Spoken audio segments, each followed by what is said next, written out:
What's going on, guys? DJ Av here, and this has been a highly requested tutorial of how to get interesting 808s or whatnot. So I'm gonna play an example. I'm gonna have a poll at the top right of the screen. Just let me know which pattern is more interesting to you. This is the one that I usually hear on the radio. This is like the typical 808 pattern here.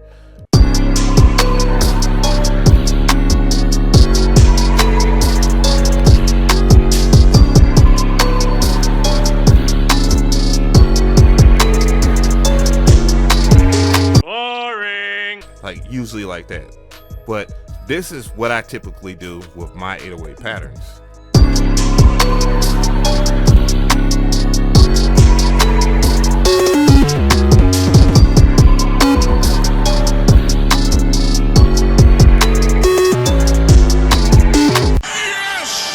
And that is a 16 bar 808 pattern, even though it translates into 8 bars because I am in double time. You know, I'm at 141 BPM. So, you know, if you have an 8 bar pattern, it will translate into a 4 bar pattern, 4 bar patterns into a 2 bar pattern, and etc. etc. You damn sure should get that.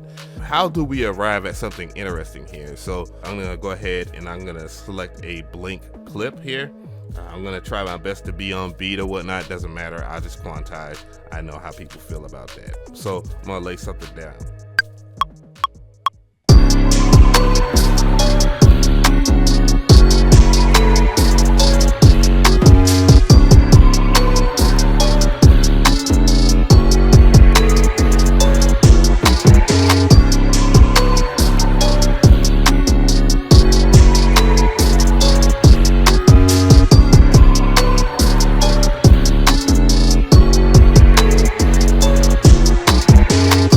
Now that ain't interesting either, but I'm gonna show you some tips here on how to get to that point here, because looking at that original one here,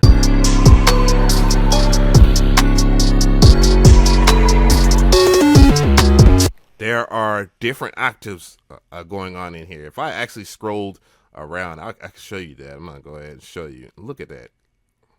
I went up to a C6. I'm gonna go back into the one I just laid down. And as you can see, the 808s are not continuously playing. Now there is different modes in Ableton, of course, if you're using the sampler that I want you to get familiar with. And there's a classic mode, which is in right now, and it'll stop. One shot mode here. Here's one shot. But the thing is, you don't want to use one shot mode. Mode that you really want to use is classic mode. And here's why. You're going to select everything that's in the piano roll by clicking Control A, and then you're going to go legato.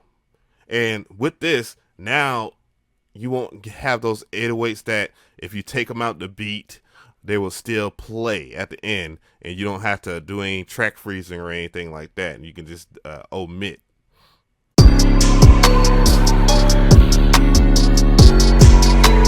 So just that simple tip is great. The next thing that I want to show you guys is the scale. So it is this right here. Again, harmonic minor G sharp.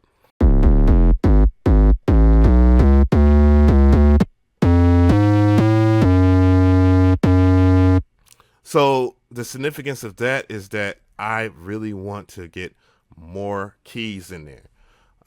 And with getting more keys inside of here, you have more octaves to play with, and then a nifty little shortcut will happen here.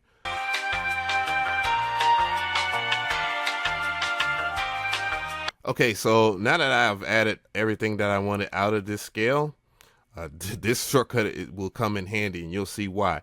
It's really easy. This is where the fold button comes in.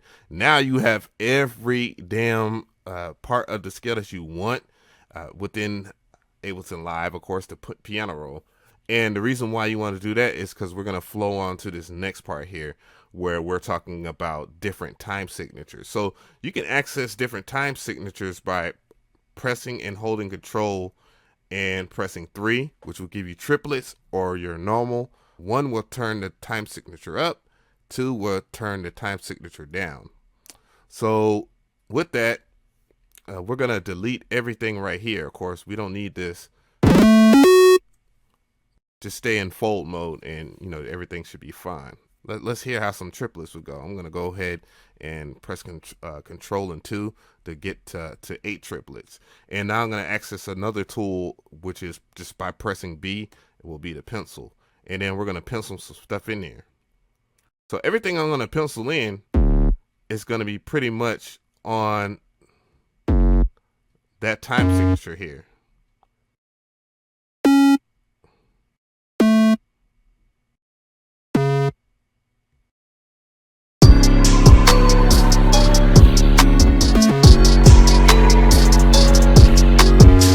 So as you can see, we're already getting that. The only thing you want to be mindful about now is making sure that your velocities are fine. So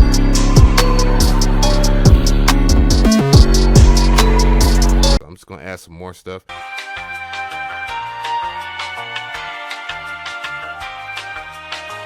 So I'm going to go ahead and hear it from 3. You can just go ahead and go on this part until you see like a speaker sign, and then just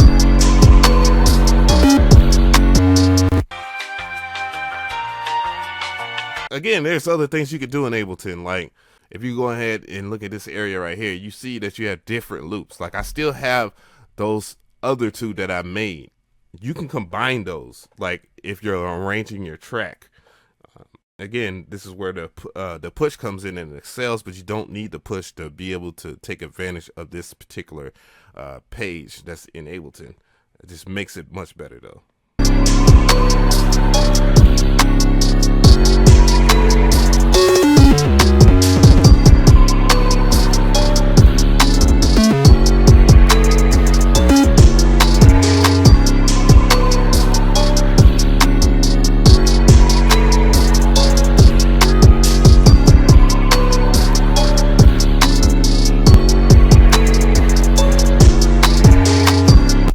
See, it's basically you're remixing on the fly. Gives for a great arrangement. It doesn't seem as stale. All right, so last but not least, there's something of controversy. A lot of people ask me about my feelings about this. It's not really a big deal. Sidechaining your 808s. Now, my thing about sidechaining, of course, if you don't know, it's again a real easy task to do within Ableton. You basically would go to your 808.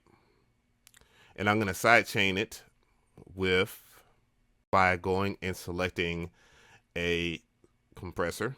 I'm going to select a glue compressor. That's one of my favorite compressors to use. It's a real simple compressor here. And you can go into your options here. I do have a tutorial on it, but I'm just going to go ahead and go through the motions here. Select sidechaining, make sure it's on. I'm going to go into my drum kit that I made with Flextra. And I am going to go and select a specific kick that I use. So I'm going to play it so we can actually see which one.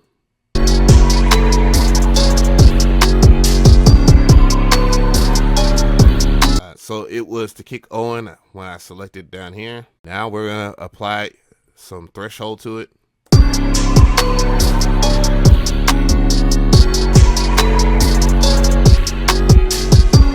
Now you can hear that the kick is now sidechaining the 808s. So what I'm going to do, of course, you could mess with the attack. I want it to be really fast.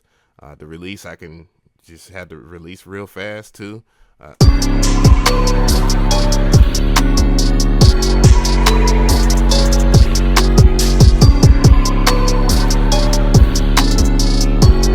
So with that, yeah. Like you're making more room for your kick. My other tools that I use is this Renaissance bass, and what that does is it helps with the subharmonics, so you can actually sweep through the frequency so that your 808 can stand out and whatnot, and then not be peaking.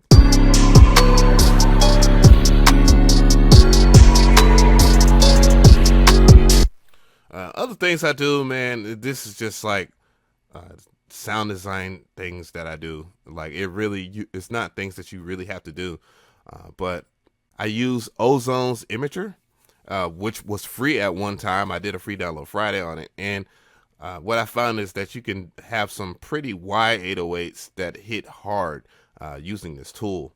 And you also can make things that would be stereo mono as well. So let's hear it without it real quick.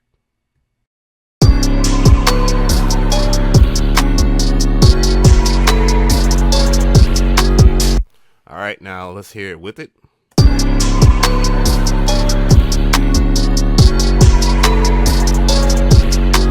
As you can see, I have my 808 more to the center than usual.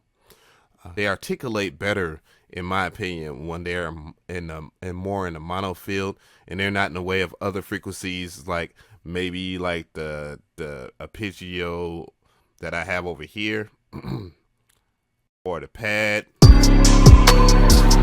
So there's more room. Anyways, tell me what you like about this tutorial. If you want any more information or whatnot. Also, all the information or all the stuff that I used in this particular video is in the description, as far as like kicks and the snares and the preset pack. Let me know what you want down below, and I will do a tutorial on that too as well, because I got plenty more Ableton tutorials for you guys.